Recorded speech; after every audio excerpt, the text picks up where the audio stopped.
स्वागत है आपका। और उठापटक यहाँ पर सोने और चांदी के प्राइसेस में जारी है। जैसे मैंने कहा कि ये 5वां हफ्ता है जब सोने में तेजी जारी है। चांदी ऑफ कोर्स हल्की सी मुनाफा वसूली करती हुई नजर आई है, लेकिन हर्षल यहाँ से जियोपॉलिटिक्स ऑफ कोर्स एक बहुत बड़ी चीज रहेगा यहाँ पर वॉच करने के लिए। क्या कुछ और आपको लगता है बाजार की नजर रहेगी? यूएस फेड के इंटरेस्ट रेट कटौती है, डॉलर इंडेक्स है, करेंसी वॉलेटिलिटी यहाँ पर है, ग्लोबल सेंट्रल बैंक बाइंग भी है, काफी सारे फैक्टर्स हैं जो कि थोड़े से कॉन्ट्रडिक्टिंग अब होते जा रहे हैं। तो बिल्कुल सही कहा आपने मनीषा के बहुत सारे फैक्टर्स फिलहाल प्ले कर रहे हैं, बट सबसे डोमिनेटिंग फैक्टर जो है वो जियोपॉलिटिक्स फिलहाल मार्केट में है, क्योंकि बाकी सभी मैक्रो इकोनॉमिक फैक्टर्स की अगर बात करें तो वो लार्जली गोल्ड के लिए सपोर्टिव नहीं है। फिलहाल हमने साल की शुरुआत में मार्केट की एक्सपेक्टेशन थी कि फेड 6 रेट कट्स करेगा। अब ये माहौल है कि शायद एक रेट कट भी इस साल नहीं हो, उस तरह की एक्सपेक्टेशन बन रही है। तो इन एन आइडियल सिनेरियो जब अगर जियोपॉलिटिकल टेंशंस और अनसर्टेनिटीज नहीं होती तो इन इटसेल्फ इसी ने गोल्ड में एटलीस्ट $200-300 का करेक्शन ट्रिगर कर दिया होता। बट ओवरऑल फोकस क्योंकि ये सब अनसर्टेनिटीज पे है, यूएस में इलेक्शन ईयर है जो एक और एक अनसर्टेनिटी साल के एंड में क्रिएट करेगा। और दूसरा यूएस की जो फिस्कल सिचुएशन है, अगर आप देखें रिसेंटली तो ये वैसे तो काफी सालों से ये डिबेट चलती जा रही है, बट ऑफ लेट ये मेन स्ट्रीम इकोनॉमिस्ट भी इस पे बहुत ज्यादा कंसर्न दिखाने लग गए हैं कि यूएस के डेट लेवल को लेके। तो कहीं ना कहीं आई थिंक एक इन्वेस्टर्स में जो एक है सेंटीमेंट ये है कि गोल्ड में एक डाइवर्सिफिकेशन के जैसे गोल्ड में एक पर्टिकुलर परसेंटेज हमेशा आपके पोर्टफोलियो में रहना चाहिए, क्योंकि वर्ल्ड इतना अनसर्टन है, ना सिर्फ जियोपॉलिटिकली मैक्रो इकोनॉमिकली भी।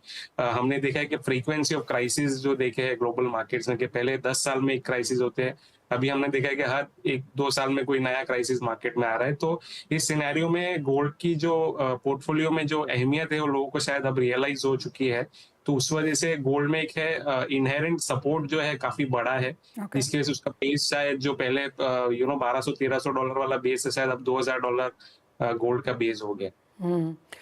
जी हाँ, एब्सोल्युटली। $1200-1300 शायद अब all inclusive cost of making हो गई है। चांदी की ऑल इंक्लूसिव कॉस्ट $17 हो गई है।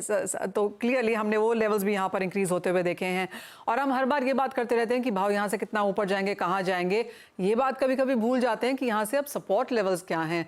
तो हर्षल, आपसे शुरुआत करेंगे। रेंज बताइए सोने और चांदी जो metal focus as of now work कर रहा है जिसके साथ। गोल्ड में मैंने कहा कि 2000 से 2050 का जो है हमें लगता है। तो अगर करेक्शन आता है तो आई थिंक हमें बहुत ज्यादा स्ट्रॉन्ग बाइंग इस लेवल्स पे आती हुई दिख सकती है। टॉप साइड पे आई थिंक ऑलरेडी बहुत बड़े चांसेस है कि हमने टॉप देख लिया 2450, बट आई थिंक वही 2450-2500 के आसपास जो है गोल्ड का टॉप होना चाहिए। इवेंचुअली आई थिंक एक करेक्शन आएगा, हमें लगता है कि इस साल के अंत में शायद, और फिर 25 में जब रेट कट्स होंगे तब फिर से गोल्ड एक जो कहते हैं कि एक सेक्युलर अपटर्न शायद देखेगा। कोठारी जी, आपका क्या व्यू है सोने और चांदी दोनों के लिए इस साल? और क्योंकि हर्षल 2025 की बात भी कर रहे हैं तो उसका भी जान लेते हैं। देखिए, जो बात सही है कि टॉपिस हो गया है, गोल्ड डबल टॉप के थोड़ा नज़दीक हो गया था। मुझे लगता है 2500 के आसपास गोल्ड एक रहना चाहिए, और उसके बाद में नीचे नो डाउट है कि पहले सपोर्ट $2250 का है। अगर वो ब्रेक होता है तो उसके बाद में 2050 या $2100 के। बट मुझे लगता है कि इंडियन 2250 में एवरी ज्वेलर्स जैसे मनोज जी भी बाइंग में आ जाएंगे, उसके बाद में प्राइस नीचे आएगी। मनोज जी, आप कहाँ आएंगे बाइंग में?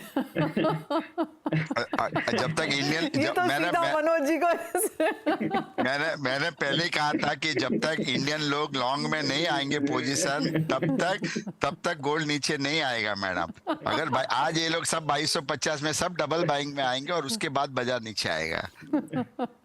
मनोज जी, मेरा ऐसा सोचना है कि गोल्ड ऑलमोस्ट टॉप आउट कर चुका है, अनटिल अनलेस कि ये जियोपॉलिटिकल का कोई रीजन, अब इजराइल ने कहीं बम गिरा दिया या उसने कुछ कर दिया तो वो मनोज जी वो चीजें छोड़ देते हैं, प्राइसेस पे सिर्फ बात करते हैं, बहुत कुछ हो सकता है। हाँ, तो वो $2500 कभी भी हो सकता है। नहीं तो गोल्ड में एक लंबा प्रॉफिट बुकिंग आना जरूरी है, और वो आएगा ही। मैंने पहले भी आपके चैनल पे बोला है कि मुझे $2200 तो 100% दिखता है, और अगर गोल्ड को सेफली अगर ट्रेड करना है और मार्केट में सही बिजनेस होना है तो गोल्ड का सही प्राइस 2000 से $2200 का बीच का है इस साल का, और वही राइट प्राइस है, वो कभी भी आपको दिख सकता है। ये ऐसा मेरा सोचना है। संयम जी, आपका क्या सोचना है? देखिए 50 डेज मूविंग एवरेज 2178 है, तो मेरे हिसाब से अगर गोल्ड को वापस टीम लानी है अंदर तो 2250 2178 के पास आने के बाद 2500 2550 के आसपास यानी 77 78 के आसपास आएगा गोल्ड। और जितनी भी पॉलिटिकल टेंशन आ रही हैं, बात देखेंगे कभी भी 30-40 डॉलर ऊपर जा रहा है। जब ईरान इसराइल की भी आई तभी भी 30-40 डॉलर ऊपर गया, फिर वापस आ गया अपने लेवल पे 4-5 दिन के बाद। तो ये पूरा टेम्पररी फेज है, लेकिन सेंट्रल बैंक की जो बाइंग है और बाकी सब चीजों को मद्देनजर रखते हुए मुझे लगता है कि सोना बढ़ेगा, लेकिन एक करेक्शन इसके अंदर बनती है जिससे वापस टीम पर आ जाएगी। ओके, तो 2200 2000 नीचे में, ऊपर में 2500 यहाँ पर टॉपिश होता हुआ नजर आ रहा है। ये एज ऑफ नाउ सोने को लेकर व्यू बनता हुआ दिख रहा है। आप सभी का बहुत शुक्रिया आज हमारे साथ यहाँ पर समय निकालने के लिए, और हमेशा जब भी बात होती है कुछ ना कुछ सीखने को मिलता ही है। तो बहुत शुक्रिया कोठारी जी, संयम, मनोज जी आपका, एंड हर्षल, आप सभी का समय निकालने के लिए। इसी के साथ मुझे दीजिए इजाजत, लेकिन आप बने रहिए CNBC आवाज पर।